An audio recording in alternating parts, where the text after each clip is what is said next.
마가복음 5장 36절 말씀을 같이 보시겠습니다. 예수께서 그 하는 말을 곁에서 들으시고 회당장에게 이르시되 두려워하지 말고 믿기만 하라 하시고 아멘. 우리가 오늘 계속해서 야이로의 이야기를 통해 우리가 더 깊이 묵상하고 싶은 것이 있습니다. 그것이 무엇이냐? 바로 성도의 삶에 찾아오는 유혹과 시험이에요. 우리가 주님과 함께 동행하는 삶에 반드시 유혹과 시험이 찾아오고 그것이 우리가 예상하지 못한 방법과 때에 우리에게 찾아옵니다. 야이로는 풀지 못한 인생의 해답, 아픈 딸을 고치자는 이 문제를 놓고 얼마나 고생했겠어요. 그는 회당장이라는 자기 체면이 있지만 예수님 앞에 와서 그 바닷가에 와서 예수님 앞에 와서 엎드리고 간곡히 구했습니다. 그리고 마침내 주님께서 야이로의 집을 향해 가시기 시작하는 거예요. 얼마나 그 주님이 자기 집을 향해 가시는 그 발걸음이 한 걸음 한 걸음이 얼마나 야이로가 마음이 급했겠어요. 1분 1초가 아쉬워요. 왜? 딸은 이미 시름시름 앓고 죽기 직전인 걸 자기도 알고 위독한 딸을 놓고 집에서 뛰쳐나온 상태니까 1분 1초가 아까운 게 야이로의 마음이죠. 마음이 타들어갑니다. 그런데 성경은 이렇게 말씀합니다. 마가복음 5장에 24절 말씀 같이 한번 보시겠습니다. 이에 그와 함께 가실새 큰 무리가 따라가며 애워싸 밀더라 그랬어요. 서로 막 밀고 밀리고 그런 와중에 그 난리가 나니까 주님께서 빨리 못 가시잖아요. 아버지 입장에서 보면 이게 지금 이 상황이 속이 바짝바짝 타들어가는 거예요. 근데 그런 문제만 있었느냐? 아닙니다. 또 있었죠. 마가복음 5장의 33절, 34절도 우리가 같이 한번 읽어보시겠습니다.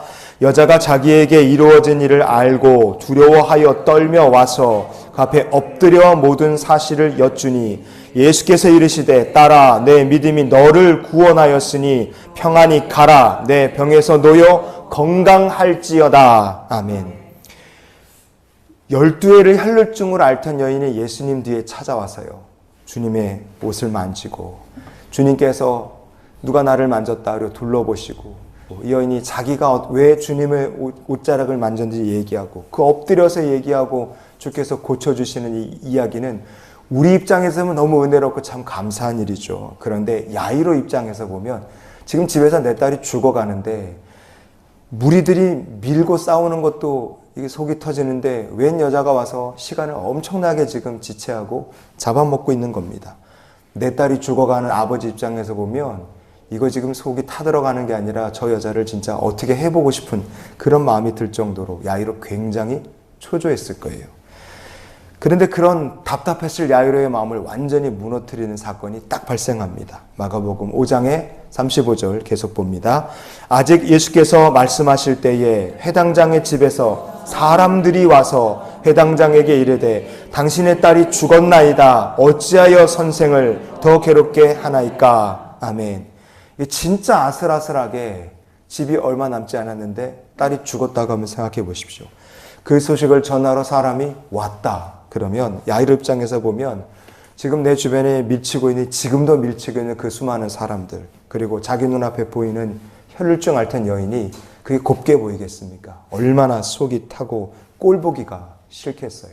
근데 여러분 이런 문제가 우리가 주님과 함께 동행하는 믿음의 삶을 사는 성도의 삶에도 이렇게 우리가 원하지 않고 우리가 뜻한 바, 내 계획과 내가 소망한 것, 그것과 상관없이 막 지체가 되고 뭔가 계속 안 되고 미뤄질 때 우리 속이 타들어가며 우리가 시험 들기 딱 좋은 상황들이 찾아온다 이겁니다.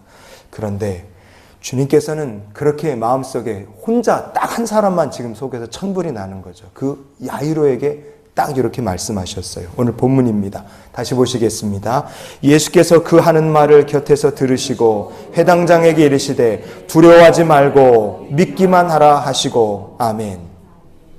이 말씀에서 하나 이상한 부분이 있어요. 왜냐하면 우리가 보통 상식적으로 딸이 죽었다 그러면 딸이 죽었다 그러면 뭐라고 말하는 게 제일 정확할까요?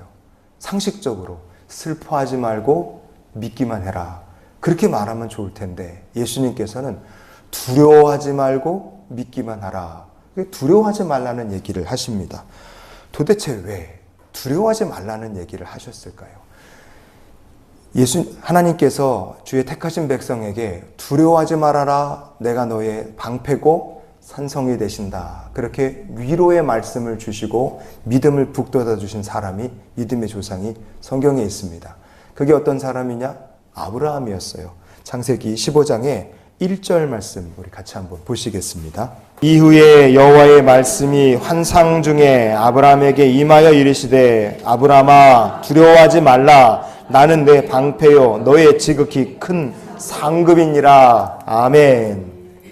창세기 14장 말씀에 보면요, 아브라함이 조카 롯을 구하기에 가나안 땅에 벌어진 왕들의 전쟁에 어쩔 수 없이 휘말려 들어가게 됩니다. 전쟁에 끼어드는 것이 아브라함의 원래 계획이었겠습니까? 절대 그런 거 아니었어요. 어쩔 수 없이 인생에 전쟁이 발생하고 거기에 내 조카가 연루되어 있으니까 같이 끼어 들어간 겁니다. 그렇게 해서 싸우고 사람 구해오고 소도막 만나고 뭐 이렇게 된 이 모든 과정이 아브라함이 가나안 땅에 하나님 말씀 의지해서 들어왔을 때 그때 처음에 기대하고 생각했던 아브라함의 계획이나 바람이나 소망과는 완전히 엉뚱한 길로 아마 가는 길이었을 거예요. 그 상황을 놓고 아브라함이 전쟁 끝나고 나니까 이제 마음에 덜컥 두려움이 찾아오는 거죠.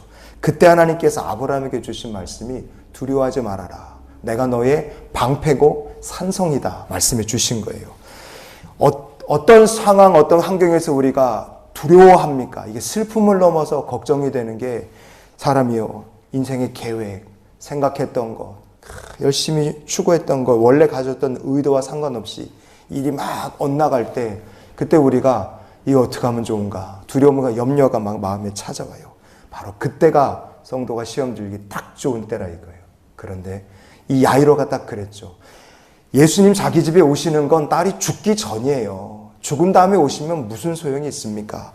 예수님 자기 집에 오셔서 이 사람이 바닷가에 와서 주님께 부탁할 때 오셔서 내 딸에게 손 얹어 기도해 주시면 나을 줄 믿고 그렇게 부탁한 거예요. 근데 딸이 죽었는데 그게 무슨 상관입니까? 무슨 소용이 있겠어요? 왜 선생을 더 괴롭게 하냐 그렇게 말하는 얘기는 집에서 온 사람이 전해주는 말이지만 어찌 보면 야이로 그 사람의 마음 상태가 이렇게 실망하고 낙심해서 다 끝났다, 절망하게 다 포기해버리고 싶은 야이로의 마음을 설명해주는 말씀이라 이겁니다. 여러분, 그렇게 창세기 15장에서 두려워하고 낙심했던 아브라함을 위로하듯이 예수님께서는 자기의 계획과 그리고 원했던 것들이 다 딜레이되고 망가진 야이로에게 아브라함에게 요구하셨던 것처럼 두려워하지 말아라. 내가 믿기만 하라. 아브라함처럼 믿음으로 하나님의 인도하심에 한 번 더 순종할 것을 말씀하신 줄 믿습니다. 이 야이로에게 두려워하지 말아라, 믿기만 하라 말씀하신 하나님께서 오늘 우리들에게도 우리의 계획과 우리의 소망이 다 어그러지고 뭔가 하고자 했던 것들이 막히고 안 돼서 우리가 낙심되는 그때에 하나님께서 야이로에게 아브라함에게 그러신 것처럼 믿음의 사람 누구에게 너야 누구야 믿기만 하라, 두려워하지 말아라. 하나님께서 우리들에게도 그렇게 오늘 말씀하시는 줄 믿습니다. 그래서 우리가 이런 기도로 오늘을 살았으면 좋겠어요. 주여, 오늘도 나를 향하신 주의 뜻이 이루어지는 한날이 되게 하여 주시옵소서. 내 계획이 틀어진다, 내가 소망하던 것들이 수포가 된다. 그때 우리가 두려워하고 낙심할 수 있고 믿음 시험 들기 딱 좋습니다. 그때에 하나님께서 아브라함에게도 이 야이로에게도 말씀하신 것처럼 두려워하지 말고 끝까지 우리의 방패요 산성이 되시는 하나님만 믿고 의지하는 주님의 귀한 백성들이 되시기를 주의 이름으로 축원을 드립니다.